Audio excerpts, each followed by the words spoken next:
Antes de comenzar con la clase del día, recordemos qué es la neumática. Es la tecnología que emplea un gas, normalmente aire comprimido, como modo de transmisión de la energía necesaria para mover y hacer funcionar mecanismos. Leyes útiles para la neumática, en la que encontramos la ley de Boyle-Mariotte, la ley de Gay-Lussac y la ley de los gases ideales. El día de hoy comenzaremos con la ley de Boyle-Mariotte. En el siglo XVII, tanto Boyle como Mariotte anunciaron la siguiente ley. A una temperatura constante, los volúmenes ocupados por una misma masa gaseosa son inversamente proporcionales a las presiones que soporta.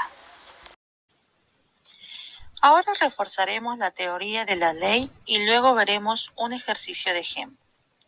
Para poder explicar mejor esto, usaremos los tres cilindros que vemos en el gráfico. Tomaremos como punto de partida el cilindro central. Como podemos observar, tenemos aquí el gas con estas 9 partículas. Entonces, suponemos que este gas ocupa un volumen de 30 litros y la presión que ejerce sobre las paredes cuando las partículas se mueven y chocan es de 1 atmósfera. Ahora bien, observemos el cilindro inferior. Si nosotros a este gas le damos el doble de volumen, pasamos de ocupar la mitad al doble del espacio. Ahora ya no ocupa los 30 litros, sino los 60 litros de volumen. Al tener más volumen, lo que ocurre es que las partículas se van moviendo por un espacio más grande y chocan menos contra las paredes. Y al chocar menos, la presión disminuye. Si observamos, pasó de 1 atmósfera a 0.5 atmósferas, que son inversamente proporcionales. Es decir, que cuando aumenta el volumen, disminuye la presión. Luego, en el cilindro superior, tenemos la situación contraria. Partimos del cilindro central nuevamente, imaginando que esta vez la reducimos a la mitad, quedándonos con un volumen de 15 litros. Ahora, como tiene menos espacio, las partículas se mueven y chocan más veces contra las paredes, de manera que la presión aumenta debido a los choques. Entonces, al reducir el volumen a la mitad, la presión aumenta al doble. Con este gráfico se vio que la relación entre el volumen y la presión de un gas con temperatura constante y la misma masa es igual y constante. Es por eso que se determina esta fórmula, que al multiplicar la presión por el volumen de un gas se obtiene una constante. Tomaremos para realizar unos ejemplos los cilindros del gráfico. Comenzando con el cilindro central, el gas ocupaba un volumen de 30 litros y generaba una presión de 1 atmósfera. Si reemplazamos la fórmula con estos datos, obtendremos una constante de 30. Ahora bien, si empleamos la misma fórmula para los demás cilindros, observaremos que... Ahora realizaremos un ejemplo. Tenemos en una empresa un tanque que guarda un gas que ocupa un volumen de 1000 litros y genera una presión de 3 atmósferas sobre las paredes de este tanque.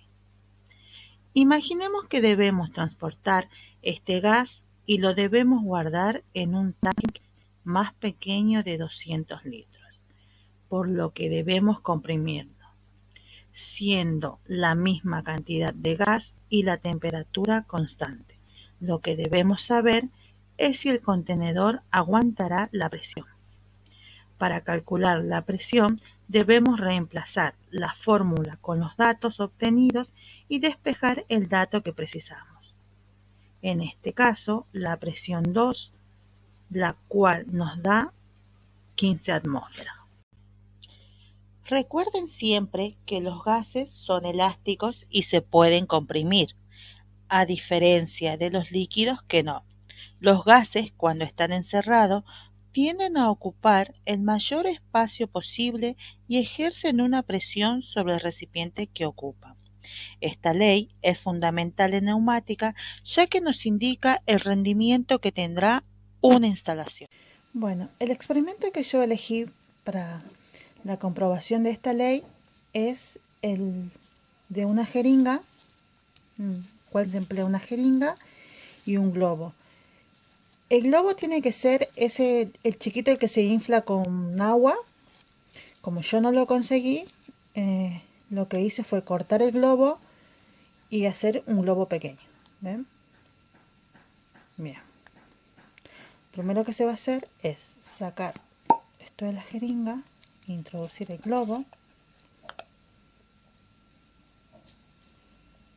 y presionar hasta el final. Bien. Que quede bien abajo. Bien. ¿Qué es lo que nos dice esta ley? Que el volumen es inversamente proporcional a la presión que se ejerce. Es decir, a mayor presión, menor volumen. Y a menor presión, mayor volumen. Teniendo siempre presente, esto se realiza a temperatura constante. Bien, ahora vamos a tapar este orificio para hacer el sellado completo, como si fuera un cilindro. Y dice, vamos a ir con el primero, que a mayor presión el volumen del globo disminuiría. Bien, vamos. Como pueden apreciar, va disminuyendo. Vuelve a su tamaño normal. Otra vez ejercemos presión y disminuye. Ahora dice, a menor presión, mayor volumen. A ver, otra vez tapamos el orificio y ahora lo hacemos al revés. Tiramos. Como pueden ver, el volumen del globo ha crecido. ¿Ven? Otra vez, hasta abajo, tapamos el orificio y va.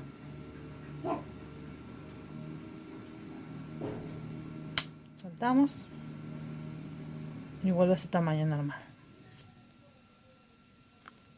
A ver. Disminuye y aumenta. Esto es prácticamente lo que nos dice la ley de Boyle-Marriott. En el caso de no tener la jeringa, lo que yo hice fue, voy a dar otro ejemplo, un poco más sencillo, pero también les voy a dejar unos enlaces en unos experimentos que me parecieron interesantes, como para que ustedes prueben en su casa con materiales que normalmente tenemos en casa. Realizaremos un segundo ejemplo de esta ley, ya que por ahí algunos no tienen los elementos necesarios para realizar el anterior, así a todos nos queda completamente claro lo que explica este fundamento. Bien, imaginemos que tenemos un globo completamente vacío y si lo inflamos, el aire dentro del globo ocupará un cierto volumen. Ahora, si apretamos el globo con las manos, ejercemos presión sobre el aire que está dentro de él. A medida que aumenta la presión, el volumen del aire disminuye. Si soltamos el globo, la presión disminuye y el volumen vuelve a aumentar. Esto es básicamente lo que la ley de Boyle nos dice, pero expreso de forma más precisa. Entonces, a temperatura constante, el volumen de una cantidad fija de gas es inversamente proporcional a la presión que se le aplica. En otras palabras, si aumentamos la presión sobre un gas, su volumen disminuirá. Y viceversa, si dejamos de presionar, su volumen aumentará. Esto se debe a que cuando aumenta la presión, las moléculas del gas que están más apretadas y tienen menos espacio para moverse, lo que hace que ocupen un volumen menor. Por lo tanto, si disminuye la presión, las moléculas de gas tienen más espacio para moverse y ocupan un volumen mayor. La asociación entre la ley de Boyle-Marriott y la neumática puede explicarse de la siguiente manera. Como sabemos, la neumática es una rama de la tecnología que utiliza el aire comprimido para generar movimientos y realizar diferentes tareas. Los sistemas neumáticos se basan en la compresión y expansión del aire, lo que está directamente relacionado con esta ley, que como establecimos anteriormente, a temperatura constante, el volumen de un gas es inversamente proporcional a la presión que se le aplica. En el contexto de la neumática, esto significa que si aumenta la presión del aire comprimido, su volumen disminuirá, como vimos en el experimento anterior. Los sistemas neumáticos utilizan compresores para comprimir el aire y almacenarlos en contenedores llamados tanques de aire comprimido. Al comprimir el aire, su presión aumenta y su volumen se reduce. Esto se aprovecha en la neumática para generar fuerza y movimiento. O sea que cuando el aire comprimido se libera a través de válvulas controladas, la presión disminuye y el aire se expande. Esta expansión del aire se utiliza para mover pistones, cilindros o actuadores neumáticos, los cuales son componentes esenciales en los sistemas neumáticos. Bien, por ejemplo, si tienen un cilindro neumático conectado a un sistema de aire comprimido y abren la válvula, el aire comprimido se expandirá empujando el pistón del cilindro. Esto generará un movimiento lineal que se puede utilizar para levantar o mover objetos. Entonces, con esto quedó establecido que la ley de Boyle-Mariotte es fundamental para entender cómo se comprime y se expande el aire en los sistemas neumáticos, ya que al comprender esta relación podremos comprender mejor cómo funcionan los dispositivos neumáticos y cómo se